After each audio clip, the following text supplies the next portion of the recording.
Beating your first raid in Destiny is a near magical experience, and clearing that raid in a day 1 raid race is even sweeter.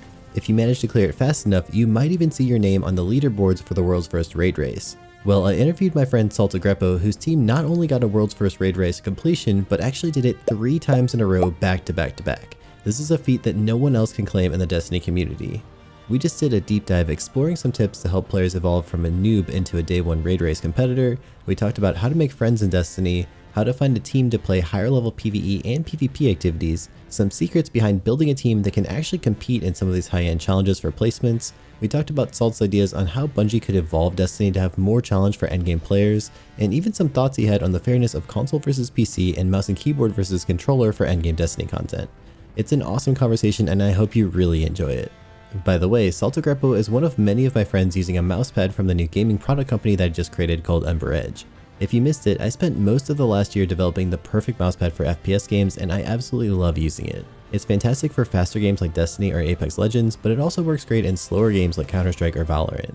Our mousepads ship flat, so you never have to worry about them unrolling in some funky way. They have a great backing material that's really comfy and it sticks nicely to your desk, and we now have them in stock so you can just order one right away if you want to try it out. If you want to learn more, go to emberedge.com. So I wanted to talk to you today just to get your take on a couple different things. So I wanted to first of all ask, like, what makes a team like yours be so successful in these raids, which are always really stressful things. But I also want to make sure that there's a lot of newer Destiny players who like to watch these kinds of videos. And I want to make sure that we give them some really useful information for kind of their progression. Like, how do they go from a newer Destiny person who's maybe just getting started with the end game stuff to progressing towards like potentially competing in some of these world's first races and stuff like that. So what do you think makes a team like yours so successful when you're challenging these world's first races and, you know, any sort of day 1 content? Because there's so much that goes into being prepared and then also executing really well. So, I mean, it's many things, but it's also hard to really pinpoint exactly what it is. Anyways, first of all, we are all like individually good players, right? Not all of us are as invested in the game. Obviously, I play more because I do it as my job, but we're all like good players. Like, if we want to, we can all complete challenges like solo flawless dungeons and like do low mans in raids and stuff like that. So that's obviously important. Like, you need to have a team of strong players. Then we have very good chemistry. Like, we don't really like argue or get mad at each other. Like, when we have to compete, obviously there can be arguments, but they're all in good faith, right? We aren't actually mad at each other if we're like trying to figure out how to do something. So it's really kind of hard to pinpoint. I want to say we're very good at like executing things more than actually figuring out the mechanics. So even if we remain behind, if a boss is actually hard, we know we will probably catch up eventually because we will probably start doing good damage faster than other teams most of the time. I don't know. It's really hard to like give. Yeah, no, I think you did a good job. So one of the things that's interesting to me is that, like you said, there's a couple parts when it comes into like challenging some sort of encounter and like let's say like a world's first raid race, for example. There's like being the first people who can figure out the puzzles and then being able to actually understand the mechanics and then executing to be able to perform them, especially when, you know, a lot of the harder ones are set up where it's like you're really low light, your enemies are like hitting you really hard, you're not dealing a whole lot of damage, and mistakes get, you know, compounded really fast where it's like one person dies and then all of a sudden, you know, that job is not getting done by that person and you have to, you know, hopefully be able to res them, and it makes things really messy really quickly. I guess some of the raids that come out, it seems like some of them really prioritize more of like the figuring it out quickly. Like the most recent raid race we just had with Lightfall seemed more that way. And then other raids seem like it's more like people figure out what to do, but it's more about actually like pulling it off. The last race was definitely. I mean, it was like what 2 hours and 25 minutes. So like, obviously, the raid itself wasn't difficult. So yes, figuring out the mechanic was the main part, I want to say. Like, if you figure out the mechanic and someone doesn't, and the race is 2 hours, like, you just place better than them, right? There isn't much to. I think like what bot bosses got like two-phased, right? Like very easily, like not afterwards, like in an actual runs, like bosses got two-phased, which means like the damage checks were completely free. If that happens in a day one. So yeah, our best strength was not something that we were able to like showcase in that specific race. It just wasn't like for us, so to say. Because yeah, we did not figure out mechanics very quickly. Then we also got stuck on like some parts, but obviously the quicker the raid is, the more variance there can be in your placement, right? Yeah, that makes sense. Priority is more on how quickly you can figure out puzzles. So what do you think the difference is? Like, is it purely like the boss health is the biggest thing that determines how fast or how little value is placed on execution versus figuring out mechanics? Not only that, it's also like how hard it is to like get to damage, right? In an encounter, it's like in Root of Nightmares, there isn't.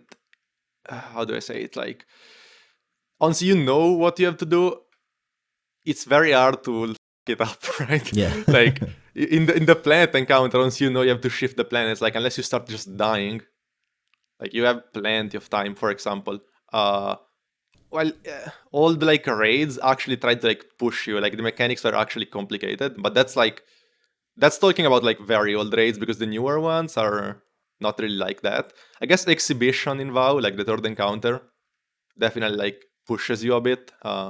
Like you have to like play well, otherwise you won't clear during day one. Rulk day one, I guess, was also kind of like that because it was kind of hard to like survive. Like right away when you weren't used to a boss that moved and kicked you, like you had to not die during damage. Like it wasn't like only do the damage, right? There was another layer of like difficulty. While Root of Nightmares did not really provide that. Like bot bosses getting to damage was easy, and then damage was even easier. So Interesting. Yeah. then Ron has like a whole other issue, which is I don't even know if anyone in top 100 figured out how to stop the wipe mechanic from the boss. People just started brute forcing it and just going fast to avoid the wipe mechanic because no one knew how to skip it. Yeah. So like I feel like our team spent around an hour trying to figure out the wipe mechanic, and then people were telling us like just stop, just kill the boss, do it fast, you just skip it, which is like something that shouldn't even be possible in a raid, right? So it's I don't know. The last race is a weird one. It's not a very good example. It was definitely like different than anything else we've had. Do you have a favorite raid race out of all the different ones you've competed in? So I started competing seriously from Garden. So I don't have much to like. I probably would have enjoyed a lot Last Wish if I did it seriously, but I was on console and I had a very casual team. So I don't know. From those that I have done, Vogue was super fun because it was our first win, and we also like literally were ahead basically the whole time. So it was fun from my perspective, I guess. It kind of depends what I have to judge though. Like I also enjoyed Crown Day one a lot, but I still wasn't with Elysium, and I didn't even clear. I was just on console like LFGing. Yeah. I remember I played for like 30 hours in a row because you had to level for 6 hours and then go in, right? It was a weird one. So like that one was very fun because I was close to clearing, but I didn't manage to. I mean, I want to say I enjoyed the game more back then, but obviously competing with a good team makes the experience better, way better, because yeah, like you actually have a shot at winning, and like there is adrenaline and all that stuff, right? It seems like a lot of the enjoyment in the game for high-end accomplished players like yourself is like the lead up, prepping, and then execution on day one. Like that seems like for many friends of mine who are like really great raiders, that seems like the thing that they almost live for in the game. What do you think Bungie could do to like have more of that throughout the year? So it's not just like 1 or 2 days where there's like all this anticipation, but it's something that, you know, people could be more excited about more frequently. It's kind of hard because like this game just isn't hard, right? So it's hard for them to provide something hard just for a bunch of player. I think like even a day one raid, if you do it after your first round, it's probably not gonna be hard for like a good team, right? So for them to provide something that's like hard consistently, I don't know how they can do that. Not in this sandbox, at least. Like if you're talking like year 1, year 2, when we don't walk around with a permanent 40% damage resist, then they can probably do something. I just don't think right now it's physically possible to like do something that's hard with the current sandbox. unless they were to like design a specific game mod for it, which they wouldn't do because then it wouldn't be accessible to everyone else, I guess, right? Like no one else would just play it. It would only be for good players. Like I don't think the combat can be hard anymore in this game. Like that's just not possible. So they have to make hard mechanics, and hard mechanics will just not be replayable for everyone. So they are not gonna do that. We are kind of stuck in this limbo, I think. There's a conversation I was having with some friends earlier today about how Destiny's in a weird space, I feel like, because it's sort of compressed from both the low and high end. So I feel like it's a really confusing game for new players. I mean, it's amazing to me. I made like a beginner guide last year that did pretty well on YouTube, and I read the comments frequently, and it's like amazing how many people will leave a comment like, I watched this whole video and the game seems too complicated. I'm not going to play it. It's just like, it is a super complicated game. Yeah. Like most of your skill comes from knowing every little interaction or like glitchy thing that like goes on. But then at the high level too, and I think this is true for both PvE and PvP, it kind of lacks like depth to me. Like, and again, I don't want to rag on the game. I love Destiny. I've played it for almost 10 years now. It's like been a big part of my life, and I plan to continue playing it. But it's like, when I think of games, like I used to play Elder Scrolls Online a lot, which had like more of a deep end game in terms of like rating difficulty. And I always really enjoyed that. You know, we would spend 45 minutes trying to beat like certain bosses that were like the hardest ones, and like we would wipe, you know, like your entire day is gone. And that's not just a day one race. That was just like, you know, a pretty accomplished group trying to beat stuff that was just really challenging. But I personally love that because I liked the feeling of progression. Like I was getting better and better, and I wish more of that existed in Destiny's PvE, because I feel like once you kind of become pretty competent in the game, there's just not a whole lot of things that like truly challenge you and make you want to you know, get better and see that skill kind of shown in the game. Yeah, for sure. I just generally think it's almost impossible for Bungie to do it unless they do changes to the sandbox. Like, people flame me for it, but if you can play so well and be unkillable in any content, how can they make the content hard? Like, they can't make you run in circles in every activity, right? Like, eventually you will stand still, and you can just be unkillable pressing a button. It's like, other games don't have that. Like, you know, like, you have to think about things. I don't know. I don't really play other MMOs, but I'm sure there isn't a button that you press it and for 30 seconds your whole team just doesn't have to do mechanics. Like, I don't know. Well, it's funny, some of the, like, what was the old bridge encounter that like they kind of designed some of the game around how OP well was at the time. Yeah. It's just it's definitely powerful. I thought it was funny when Shroud was playing. I was watching a bit of him when he I saw played that. Lightfall, and like he like identified that pretty quickly as like a big problem with the game's difficulty. It's also funny because like they were saying that back then they were designing enemies to like boop you off the map due to certain things being too strong, but they are doing it way more now than they were doing it before. Like, it's not even comparable. Like, Nezarec can only kill you if he boops you. Like, that's it. And that's the final boss of the raid. If he doesn't boop you off the map, you're probably not gonna die. Yeah. Unless the clave damage glitches you because you have too much FPS. Yeah. So, the duality dungeon in the final boss, you only die if you explode to a backpack, which is, you know, it's like it's not like a proper death, right? It's scummy. So they are saying it was an issue in the past, but I feel like they are doing it way more now. Like, they just can't kill the player anymore, and they have to use some scummy things. I definitely can see how that would be a design challenge for them.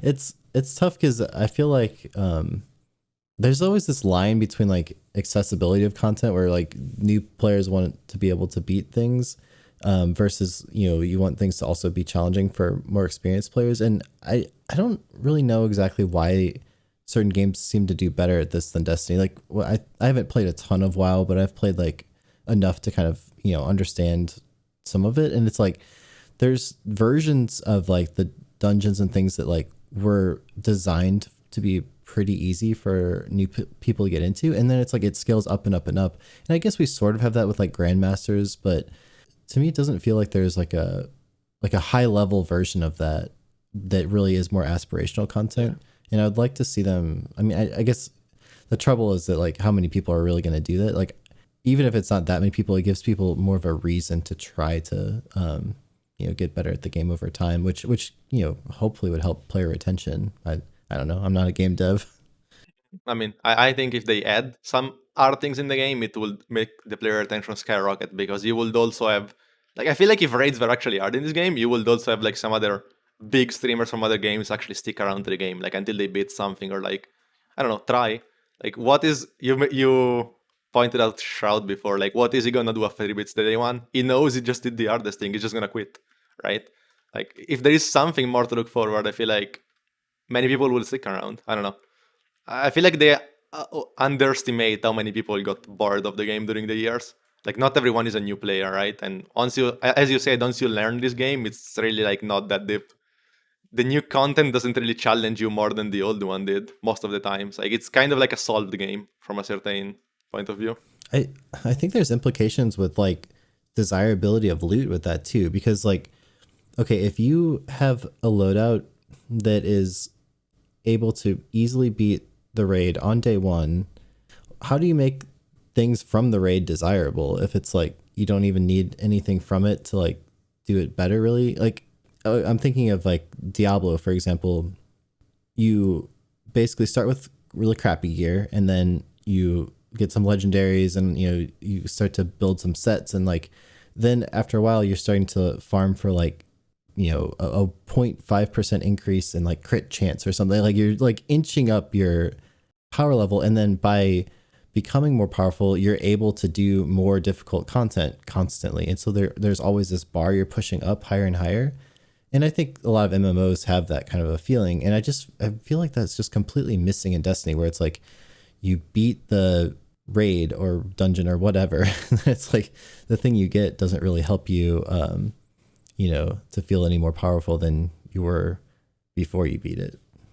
I don't know if that's, I don't know, that can be both a bad and a good thing. It's like you have to think that Destiny is an FPS, and I don't think dealing more damage like straight up of your gear or like having more health of your gear feels exactly good in an FPS as it does in another game like Diablo. I feel like in an FPS you're kind of expecting like your individual skill to like play a big part. While many of those other games is like you need to have a good build. Destiny doesn't have that, which is not necessarily a bad thing, right? But it definitely reduces replayability a bit. Destiny is a game where if you're good at the game, you're just gonna do whatever you want, even if you have the worst build in the game, right? Like pretty much. Yeah, no, I can definitely see that. While other games aren't like that. Yeah, that's a unique part of Destiny, is because it's an FPS. I think Yeah. every game has some level of like mechanical skill requirement, but Oh, no, for sure, for sure. yeah, being an FPS game, although it's tricky because like, there is definitely some mechanical skill, but there's also so much aim assist in Destiny that I feel like a lot of that part of the game isn't expressed as much as maybe it could be. For Like, sure. yeah, it's interesting. I mean, when one of the best unclear weapons is Trinity Gold that is shooting the ground, Yeah. like Yeah. It's a tough battle because it's like, also, I mean, that kind of weapon is fun too. So it's like, I don't know, part of the joy of Destiny is all these wacky weapons like that are just fun to use. And so you want those to be, fun and useful, but also it's like, I don't know, it's tough because you don't want to make the game, you don't want things like that to feel useless, but it's like also when things don't really require any skill to be effective at the higher levels, and like then it makes it tough to have challenge. So it's a tough line to cross. for sure. Like it's not easy to make loot worth getting in this game. Like the loot is very saturated right now. Like what am I gonna? I don't know. I give an example, but like what am I gonna ever want on a rocket that I don't already have now? Like I have a rocket that has demolitionist, field prep, frenzy, and explosive light in the same one.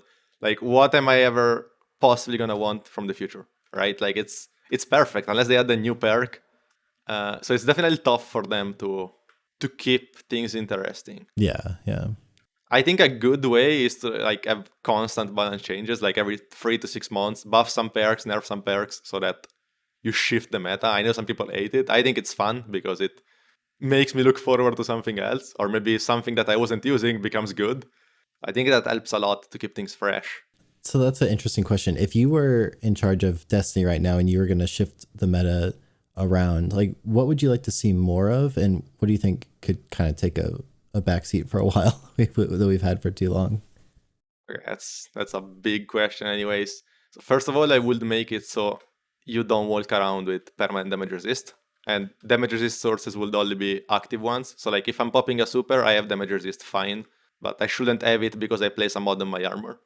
So I would just get rid of that almost completely, which would make GMs probably too hard hitting. So that's fine. You can make GMs a bit easier then to compensate. Because GMs are kind of balanced around power creep, right? But other activities in the game aren't. So yeah, I will basically just reduce the amount of damage resistance you have. First thing, probably. Second thing would be nerfing well into the ground, so that you actually have to move during damage. Then I would buff probably every primary weapon in the game. I think it feels pretty bad when the only viable loadouts are like double special or like you spam rockets the whole activity. Like I like when you actually have to use a weapon that's not like AoE damage. Definitely buffing all primaries, buffing snipers. Certain subclasses are kinda underperforming, like Arc Warlock, while other ones are overperforming, like I don't know, Steel Void Titan even after the nerfs. So like you just have to balance like pretty much every subclass so that you don't throw one grenade every 2 seconds, but they're also not useless, right? There is like a sweet spot they have to hit. It's hard. They probably have to buff like 75% of the exotics because they're literally useless, and they have to nerf around the 15% of them which are broken. Talking about armor in PvE. Weapons are not in an horrible spot. Weapons are like in a decent spot right now, I feel like. I will probably get rid of champions because I hate them. I actually think they are easier than normal enemies because you can just stun them and they just do not do anything anymore. They're just annoying though, because they force you into a certain loadout. If you were to change champions instead of just getting rid of them, how would you like to see them be different? Okay, so first of all, I would literally rather a yellow bar with a lot of health than a champion. Like, it's at least more engaging because I can't stand it. Either way, they would need to be creative in a way that they don't force me to use a certain loadout, but they still force me to change my playstyle. The Berserkers from Scourge of the Past are a good example. You need one player behind them, one player in front of them, and you shoot their crates like simultaneously, like break their shield, right? Like something that's related to like how you play more than what you're using. Yeah, I thought those were such cool enemies. They're so creative of needing some teamwork to take them down. I thought that was. I wish we would see more like that. Yeah, like basically just be up to the player how you kill them, not up to their loadout, right? Mm-hmm. Then I don't know. I mean, I also have ideas about PvP, but that's a whole other combo. Yeah. I think a TLDR for PvP will be reducing aim assist like strongly. Just make it like it was in Destiny 1. Like in Destiny 1 it was fine. I'm pretty sure like the hitbox size is like twice as big as it was in Destiny 1. Here in Destiny 2, like it's actually unreal how much bullet magnetism there is. So probably reduce that, because if you're like a +1 KD like controller player, it feels like you have aimbot with an SMG in this game. Like I like in another game where when I manage to like don't not miss a shot. While in Destiny it's something you just take for granted. Like if you miss, you're like, ow, right? Which is so weird. Yeah, like, it's funny. I've been really playing a lot of Counter-Strike again, just with this Counter-Strike 2 coming out. I was kind of wanting to get back into it. And man, it is just crazy how different it is when you have to hit your shots actually on the model versus just yeah. somewhere nearby. Like I had a clip the other day where I swear it was on the guy's head, and I looked back at it though. It was like, nope, I missed by like, a couple pixels. But like in Destiny, that would have been a headshot all day. But the opposite side of that though is it does feel so rewarding when you hit your shots because you feel like you earned it. So I'm with you on that. I've always wanted to see less aim assist in Destiny. I just think it would make the game feel more rewarding in general. There needs to be a sweet spot, right? Because having high game assist makes like positioning and movement or like ability usage more important, which is fine. I feel like it's also what makes Destiny Destiny. So you don't want to make Destiny Counter-Strike, right? Mhm. But Yep. there is just a middle ground you have to hit. Like Destiny 1 was fine. I remember in Destiny 1, if I were to like triple tap someone with an end cannon in the head, I was like, that did something cool. Like it was not easy. While that's not the case anymore, whether you play a main or controller, like it's probably also because we're playing on like 240 FPS compared to like 30, right? There are a couple factors for sure, but Like, I'm not saying make the game like super hard, just probably go closer to like the Destiny 1 levels. Since we had like a crazy shift in like aim assist values, then I also would like the game to shift in a direction where it's not the rock paper scissors in PvP. Like, for example, if you're at mid range distance and I am a 3 KD player with an SMG, and I match a 0.8 KD player with a pulse rifle, I don't think he should just win because my SMG does 0 damage. I'm fine if my SMG does a bit less damage, but it shouldn't do nothing, right? So I would like, let's say, every weapon to be effective at every range, but like worse if you're not in the intended one, compared to how it is now, where it is every weapon is broken at intended range and outside of intended range is useless. Yeah, that's really interesting in Destiny. I've been playing also some Battlefield lately, and it's crazy because like the SMGs, you can still like they're still effective at long range. They're not as good as like a a DMR or like an assault rifle or something, but it is very different philosophy than Destiny, where it's like if you are at 22 meters with like a immortal SMG in Destiny, you're golden, and then if you're at 28 meters, it's like basically 0 useless. damage, like literally ghost bullets. Yeah, I'm not saying full damage, right? But you can do like half the damage at max distance, right? I think Overwatch does that, right? Like the least damage you can hit is like 50 or 30%, I don't remember, but you're still hitting some damage at any distance. Yeah. It's of course harder to aim, but that's fine, right? Like I feel like it's enough of a trade-off. Yeah. Yeah. Because then people tell you, but then what about scout rifles? Why would anyone use them? They will still use them because if you want to be very far away, having like a bigger zoom helps, right? Yeah. It's like you're not going to use an SMG from 40 meters, even if it did max damage, because you're going to miss shots, right?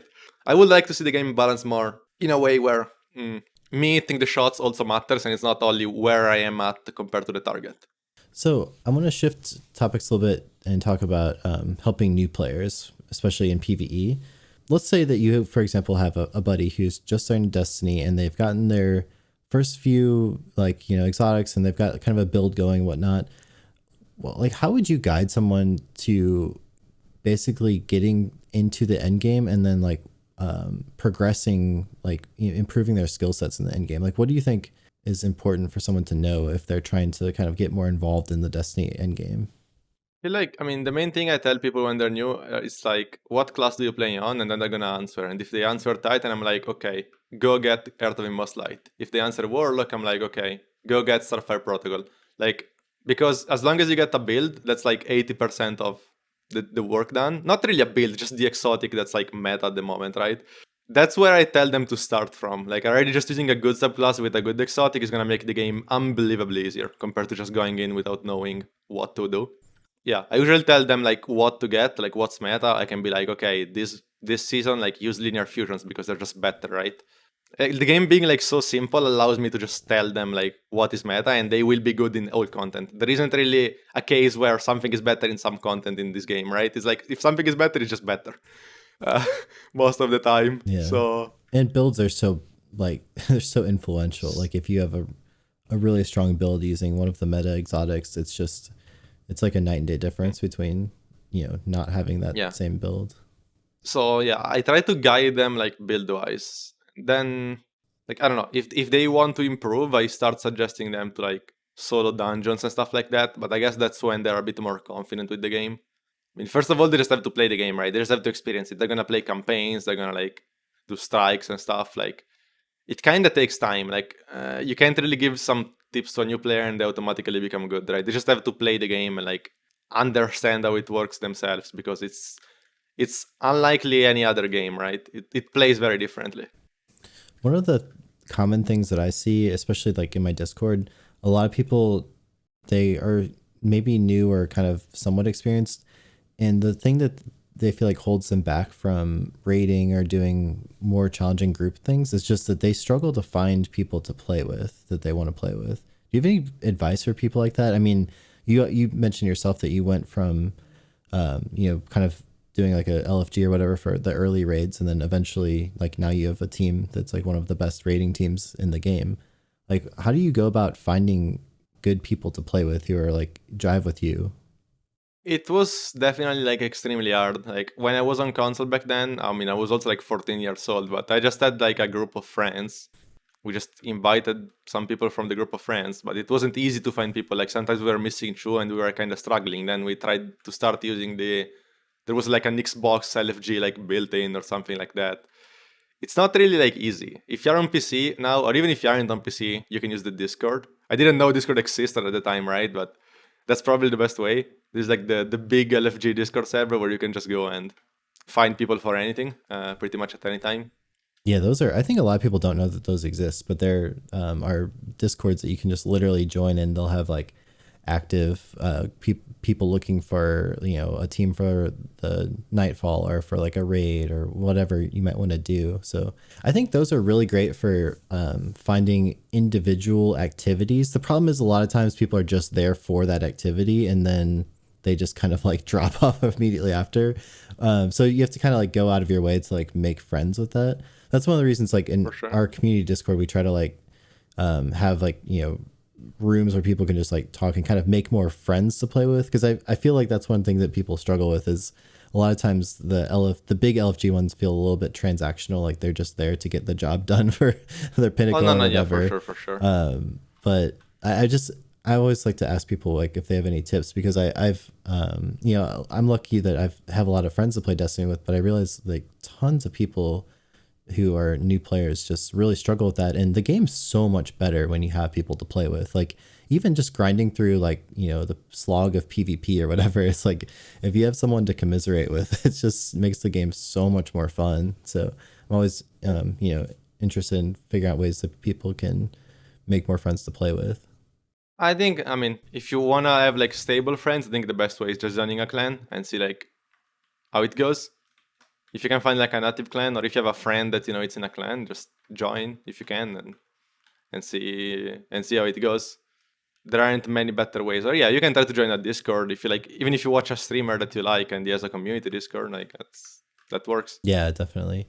There isn't really like you know, you don't know how it's gonna go. Like you can find yourself with people you like, or you may not. Like you just have to kind of just try.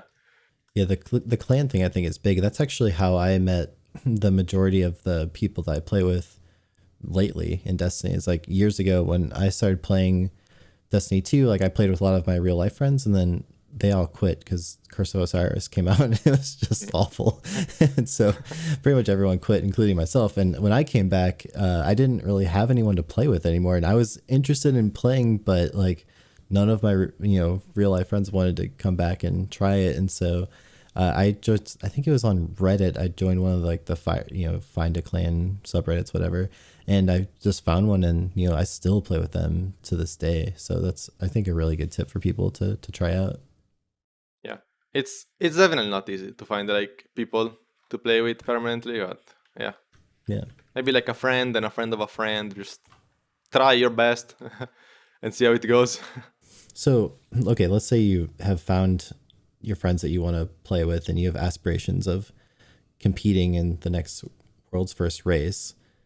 What kind of, like, if you're to design a training program for people to like really get good at the game, to, you know, have a decent chance at, you know, at least getting a day one clear, or like, you know, maybe a good placement or something, like what would Saltagreppo's training routine look like for their squad?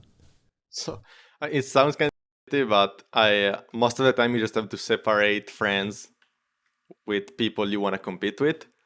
I said you can try to join a clan if you want to find friends to play it. If you want to find people to like get a placement on the raid, that's probably not the way I will go about it. Because you just have to find players that are good players. Like training a team from players that are, let's say, not good to begin with is almost impossible.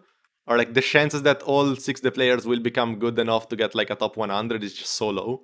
Like if you seriously want to compete in the game, you probably want to start finding a team before finding a group of friends, if that makes sense.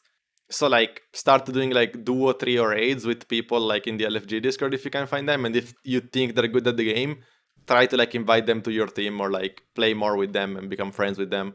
I wouldn't start from some, let's say, casual friends and try to train them into a day one team. I feel like that's way too hard. And there is always like maybe one or two that aren't really serious that they are probably going to hold you down, right? It's, I don't know. You have to find people that have the same mindset. Yeah. And it's very unlikely to do so if you just grab like a bunch of friends simply because they're your friends. Well, I think you're right that a lot of it's probably setting expectations. I actually think that that advice can kind of apply towards PvP too, because like I remember in season 3, when the Redrix Claymore came out, a lot of the friends I had in my clan, they were really fun to play with, but most of them just weren't too PvP focused. And yeah, I wasn't like an amazing PvP player, but I had some potential with it, and I knew from playing competitive other games that I could get decent if I put some time into it, and I just didn't really have anyone to play with. And so I basically just started grinding out, comp and, all the different kind of sweatier things I could find in game. And then whenever I would find, someone I played against who played well and I thought they were pretty good, then I would try to add them as a friend and, tell them, hey, good game, whatever, let's play together. And, I built a lot of friends through doing that, and also joining, kind of discords or with people who are looking to team up to get like the Redrix Claymore back in the day. But like that was such a great way to make friends who have the same goals as you in the game. And I'm still friends with many of those people today, which is, it's pretty cool because everyone kind of has a similar mindset then. So it's a lot easier to, accomplish goals together. What I said anyways is more about if you want to get like up good placement, because if you just want to clear the day one, then obviously depending on how hard the day one is, you could just like pull it off even if you aren't like the most sweaty team, right? So it kind of depends like how high you want to push yourself and your team. Yeah. Uh, That makes a lot of sense. It's like, are you trying to get a top placement, or are you just trying to clear it with your friends? Because I think both of those things are possible. Just depends on what your expectations are, and you got to find the right the right route to make that happen. Are there any particular like builds or exotics or things that you feel like maybe don't get as much attention as they deserve in the game right now? I don't know, like the meta has almost never been this simple, in the sense that certain things are just so unbelievably broken that everything else is just worse. I don't know. I feel like the things that people use, it's mostly because they're good. Yeah. But maybe, I don't know, sun bracers are a bit underrated, but people are starting to use them, so I'm not sure. Yeah, it's like it does Like, seem like somewhat of a solved meta at the time, doesn't it? Like, yeah, no, for sure. Like there is nothing you can't just do with 6 warlocks with well.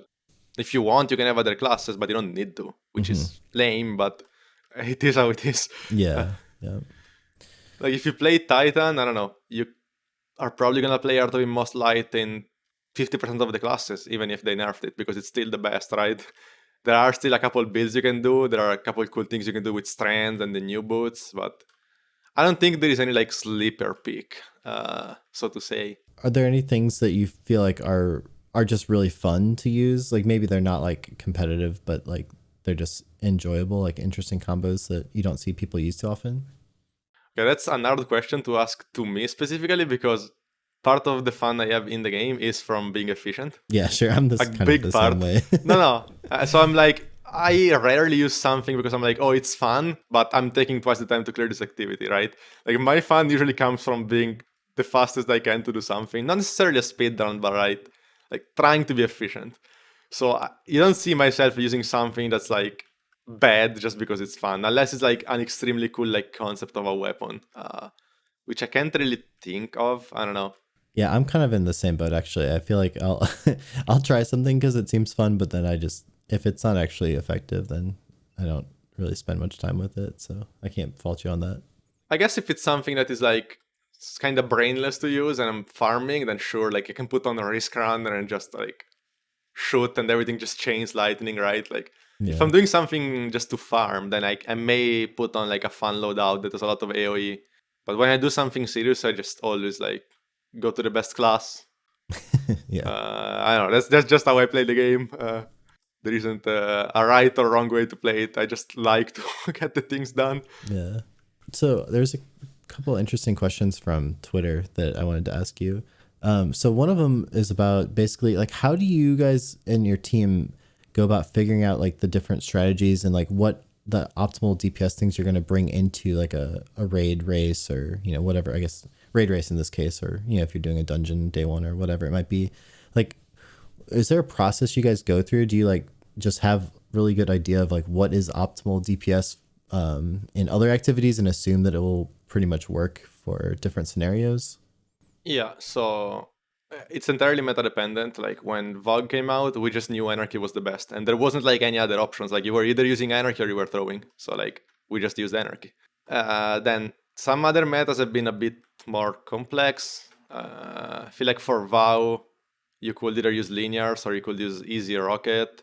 So there were a bit more options. Yeah, anyways, it's how you say it. Like if something is good, it's good no matter what, right? It's not like it's not gonna be good in the day one. It's either good or it's not, because we don't have bosses that like strange damage phases. Usually the damage phase is like for 30 seconds you just shoot the boss, and usually it stands still. Then if the boss moves, you put on a divinity. If not, maybe you can debuff with a tether, right?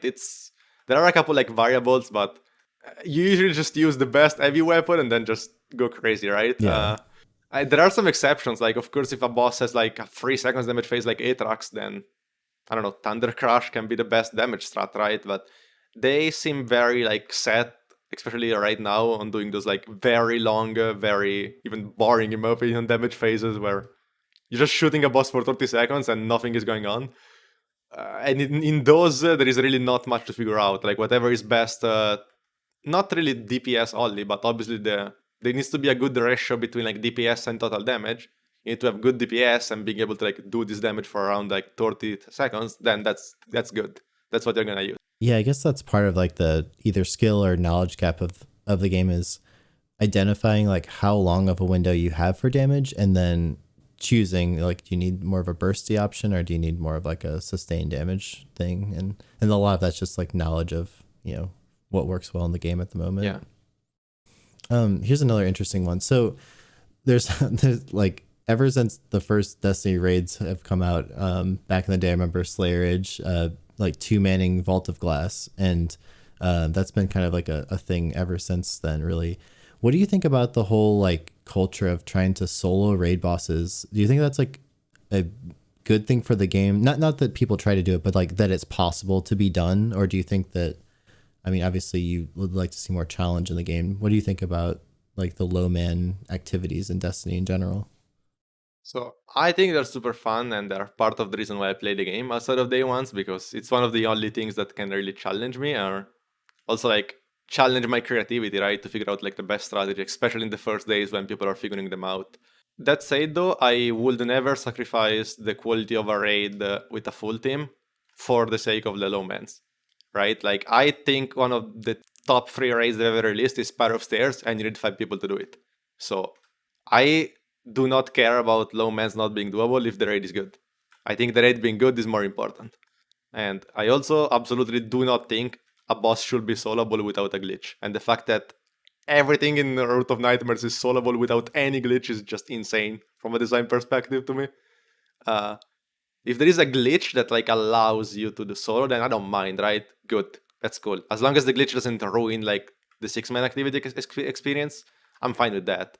I just don't want it to be simple like to begin with. I want for it to be the players that make it simple with some crazy strategy, right? Mm-hmm. If that makes sense. Like I wish they designed the raids to require 4 players or 3 players depending on the encounter. I'm not saying 6 because that would be boring, right? Like you can have a new friend or two that you bring with you on a raid, and maybe they don't want to like do mechanics, they just want to like chill. So I feel like it would be annoying if like everyone was required, at least for like the normal difficulty, right?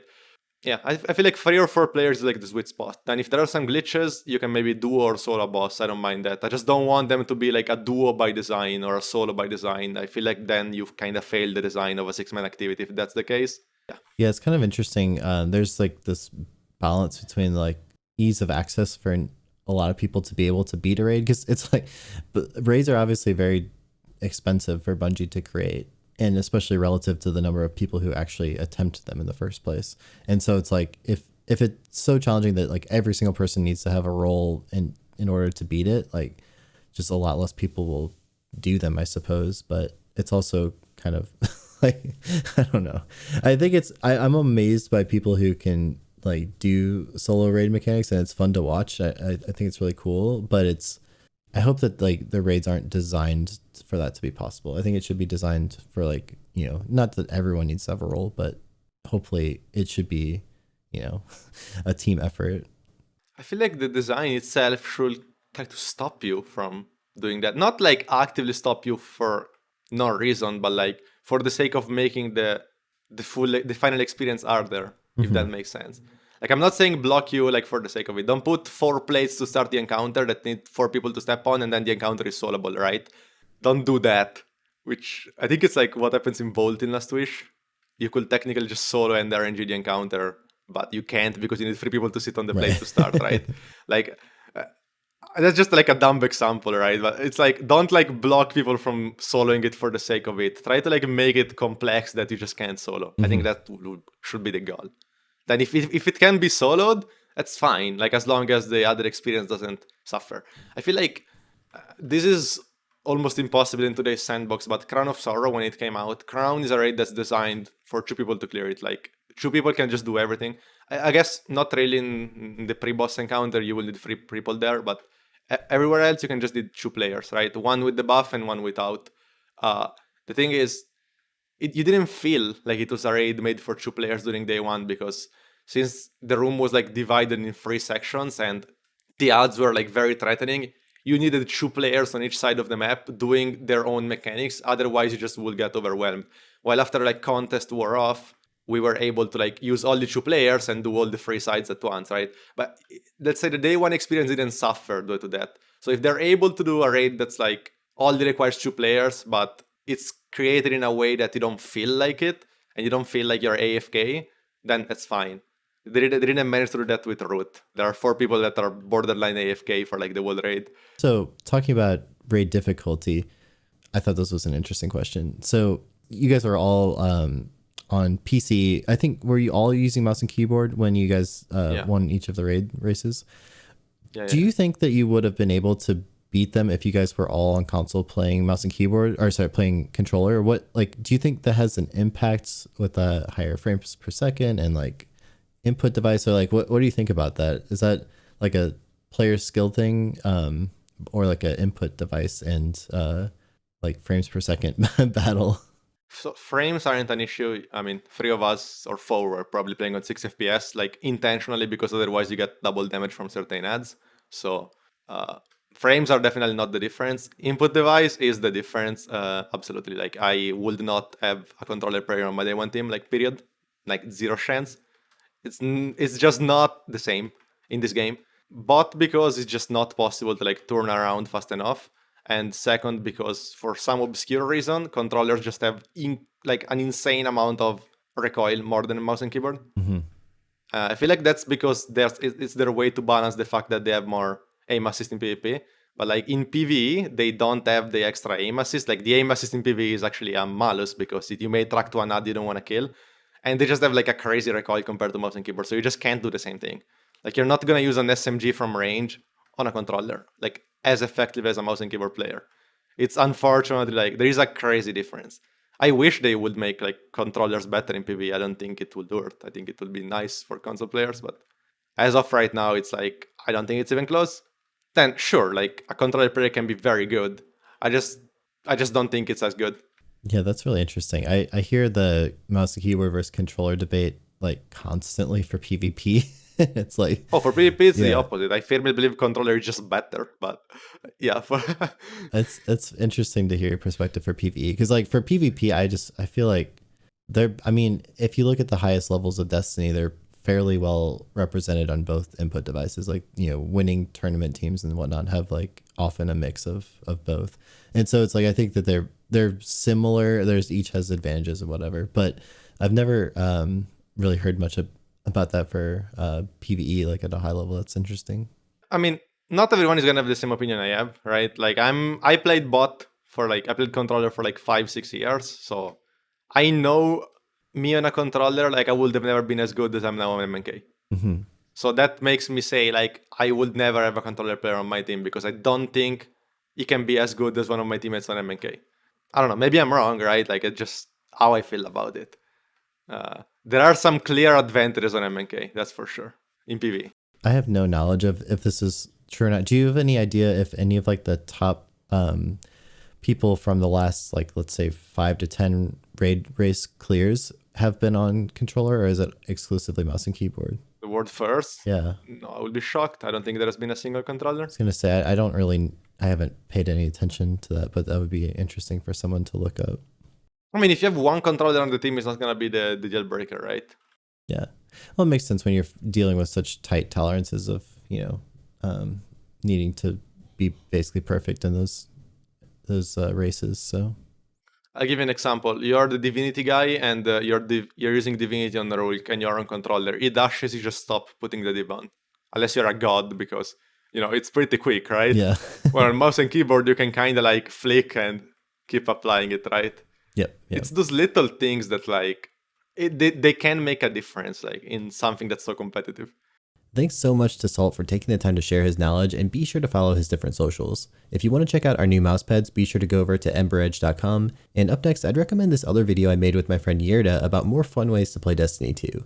It's linked on screen and in the description.